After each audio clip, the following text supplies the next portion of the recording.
Muy buenos días, ¿cómo están o buenas tardes o buenas noches cuando ustedes vean el video? ¿Cómo le va a mi estudiante de décimo grado? En esta ocasión voy a explicarles el tema del imperialismo. El imperialismo puede ser es como una especie de una ideología, podemos también decir que es una doctrina política.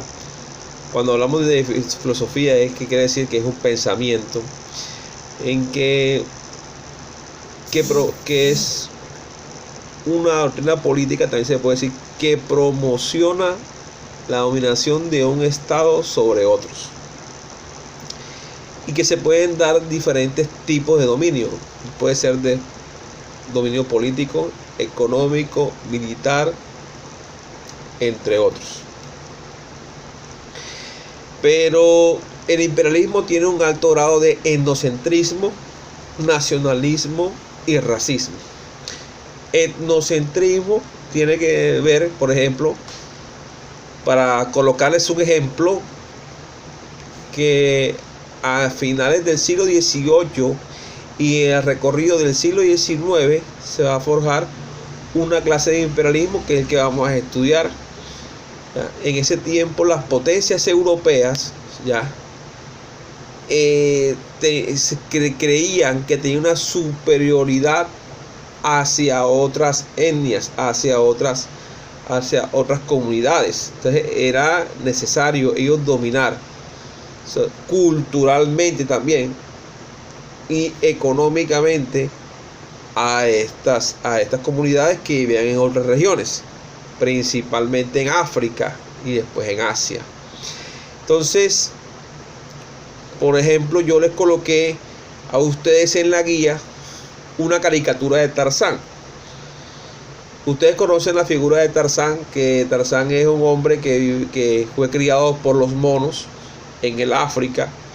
Pero miren que según la caricatura, que es una caricatura eurocentrista, euro quiere decir de que el centro,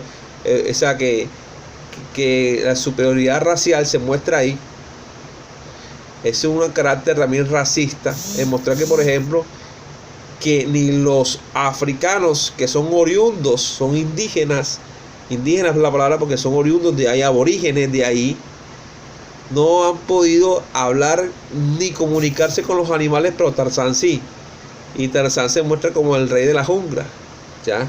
Entonces mira que ese tiene un trasfondo histórico, ¿no? Tiene un trasfondo imperialista, ¿ok? Entonces, estas potencias europeas que se habían convertido en potencias gracias a la revolución industrial que se forjó en el siglo XVIII, ¿cierto?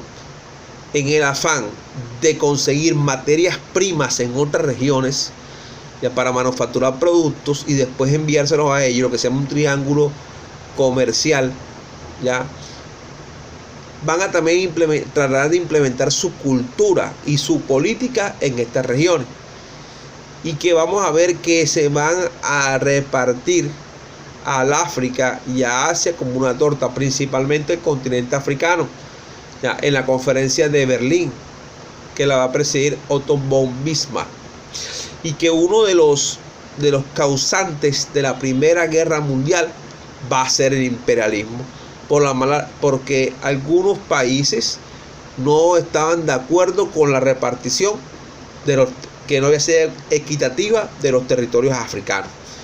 Por ejemplo, de Alemania e Italia. Alemania e Italia van a ser los últimos países en unificarse en el siglo XIX, y cuando ellos llegan a unificarse, ellos quieren también parte de esa repartición y no van a estar contentos con eso, ¿ya? Entonces, eso de una u otra forma va a encauzar otro hecho histórico, que es la Primera Guerra Mundial. Ahora, aquí nos dice en el libro: el imperialismo se fundamenta en la creencia de que la civilización europea tiene superioridad cultural sobre las demás, es que se les consideraba bárbaros o salvajes. Entonces miran que ellos tratan también de imponer su religión, también de cristianizar, porque también fueron allá a Oceanía, también Inglaterra también incursionó en Oceanía a llevar su religión, imponerla, su cultura, ya, su economía, su política. Entonces, nosotros hablamos de imperialismo cuando un estado domina a otro, ya. Pero a veces hay aspectos que son más importantes que otros, o sea, que tienen diferentes tipos de dominación. Por ejemplo, actualmente podemos decir que hay un imperialismo de parte de los estadounidenses. Un imperialismo de tipo, no es que nos dominan, o sea, que no es que nos tienen dominado el territorio, pero de una u otra manera hay un dominio ideológico. ¿En qué? En que tenemos que aprender su lengua nativa, que es el inglés, y también nos impone su economía, ¿ya? Eso es otra clase de imperialismo. Ahora, el imperialismo, o sea, han habido muchas clases de imperialismo desde los comienzos de la historia. Hubo imperio egipcio, hubo imperio chino, ¿cierto? El imperio romano, pero eran diferentes connotaciones. Por ejemplo, el imperio egipcio y esos imperios se basaban en el esclavismo, ¿cierto? Su economía se basaba en el esclavismo, ¿no? Y que esos imperialismos estaban basados en que esos líderes, como el faraón, como el emperador romano, tenían rasgos divinos. Era un imperialismo de tipos teocráticas. Pero cuando ya acá entramos a este siglo XIX, tiene otra connotación diferente. Eso que yo creo que les quede claro, no es el mismo imperialismo. Entonces vamos a ver que Inglaterra va a ser como el imperio más grande desde el siglo XVI hasta el siglo XX, ¿ya? Gracias a esa revolución industrial que se forjó en el siglo XVIII, ¿ya? Y esa flota marítima naval que era la más grande del mundo, que después va a ser relevada por los Estados Unidos. ¿Pero por qué? Porque recuerden que Inglaterra estuvo enfrentada en 2 guerras mundiales, eso la debilitó. Y lo que hizo a Estados Unidos, porque Estados Unidos estuvo en la guerra, pero no en su territorio no incursionó en la guerra, más Inglaterra quedó devastada económicamente y tuvo que reestructurarse. Estados Unidos fue prácticamente el triunfador de las 2 guerras mundiales y lo van a catapultar como la primera potencia económica militar del mundo, ¿ya? Ese va a ser uno de los motivos. Pero vamos a hablar algo de los Estados Unidos. Nos vamos allá a ese siglo XIX. Vamos a encontrar que los territorios de Luisiana le pertenecían a Francia. Estados Unidos se los compra. También le compra España, le compra la Florida, y va tomando una política expansionista, ya que va a ir por todo el oeste hasta llegar hasta California. Y después, entre 1846 y 1848, va a ir a México y se anexiona casi en la mitad del territorio mexicano, ¿cierto? Y también va a acabar con los últimos reductos coloniales de España aquí en América, cuando hace la guerra hispano-estadounidense, donde la arrebata a Cuba y a Puerto Rico. Ya, mira que Cuba lo convierte como especie de un protectorado, y Puerto Rico todavía le pertenece a los Estados Unidos. Y también le arrebata a Filipinas, allá en el Asia septentrional. Entonces miren que Estados Unidos poco a poco se va convirtiendo en una potencia. Vamos a ver también en Japón, que tiene otras características diferentes, que hasta mediados del siglo XIX Japón era una sociedad muy cerrada. Pero por medio del Tratado de Kanagawa, en el 31 de marzo de 1854, los Estados Unidos pues tratan de abrir las puertas comerciales con los japoneses, y se hace.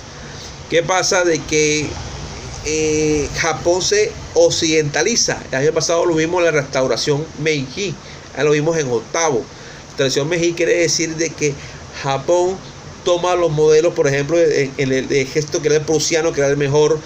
Va a tomar lo de las industrias ferrocarriles, va a llevar todo lo bueno de Occidente y lo va a llevar a Japón, y Japón se va a modernizar antes que termine el siglo XIX, y que va a tener una política expansionista, y se va a disputar con Rusia lo que es la región de Manchuria en la guerra ruso-japonesa entre 1904 y 1905, ¿ya? Y que va a ganar Japón. Y también la guerra chino-japonesa entre 1894 y 1895. Eso lo va a convertir en una potencia a comienzos del siglo XX. Y ustedes saben que él incursionó también en la Primera y en la Segunda Guerra Mundial. Vamos aquí también a ver a este imperio británico, ya que se desarrolló, como les dije ahorita, entre los siglos XVI al XX y se cimentó sobre el desarrollo de la flota marítima inglesa que se inició en el reinado de Enrique VIII y lo siguió Isabel I. Los marineros británicos exploraron territorios prácticamente en todo el planeta. Para mediados del siglo XX y luego de la Segunda Guerra Mundial, después de perder la lucha por la hegemonía mundial de los Estados Unidos, Gran Bretaña creó la Mancomunidad de Comunidades Británicas, las Naciones Británicas, hacia el 49, con el fin de mantener los lazos culturales y económicos con sus antiguas colonias. Estoy como refiriendo a lo que les estaba explicando, cómo el Imperio Británico va perdiendo su fuerza y Estados Unidos se va a erigir como la potencia mundial.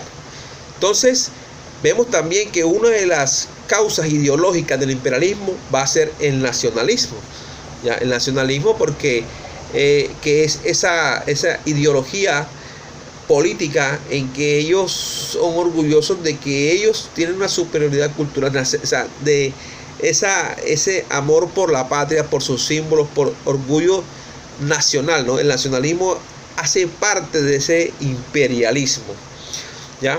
Vamos a ver también el imperio ruso, ¿ya? Que comenzó con el reinado de Pedro el Grande y después va a tener una campaña de expansión política, de anexarse varios territorios, como a los suecos les arrebata los territorios de Letonia, Estonia, y se va a anexar parte de Polonia, y también se conquistan los territorios de Ucrania y Bielorrusia, y hacia oriente se extendieron por el territorio que actualmente se ocupa, o sea, se fueron hacia el norte, hacia Siberia, y también se van a tomar a Alaska, que después la van a negociar con los Estados Unidos, ¿ya?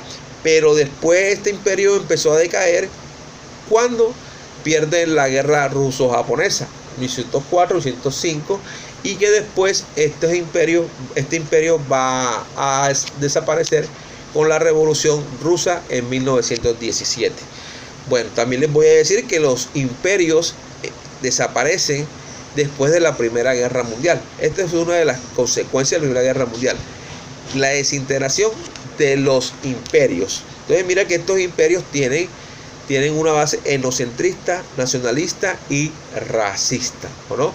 Por eso es que ustedes ven ese fenómeno de que cuando por los chicos que más conocen de fútbol, ven que muchos italianos en la liga francesa hay muchos africanos, porque es que estos países fueron un tiempo colonias ya de Francia, de Holanda, de Inglaterra, ya, que fueron como las potencias más importantes de en ese momento.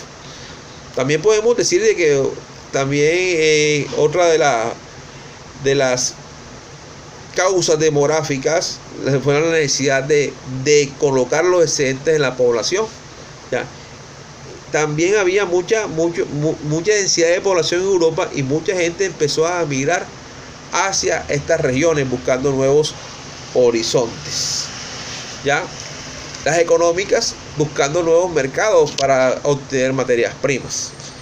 Bueno, muchachos, esta ha sido la explicación del imperialismo, que es otra forma de pensamiento moderno, que es muy importante que lo tengan claro. Todos estos pensamientos modernos son bases para las pruebas IFE, ¿ya?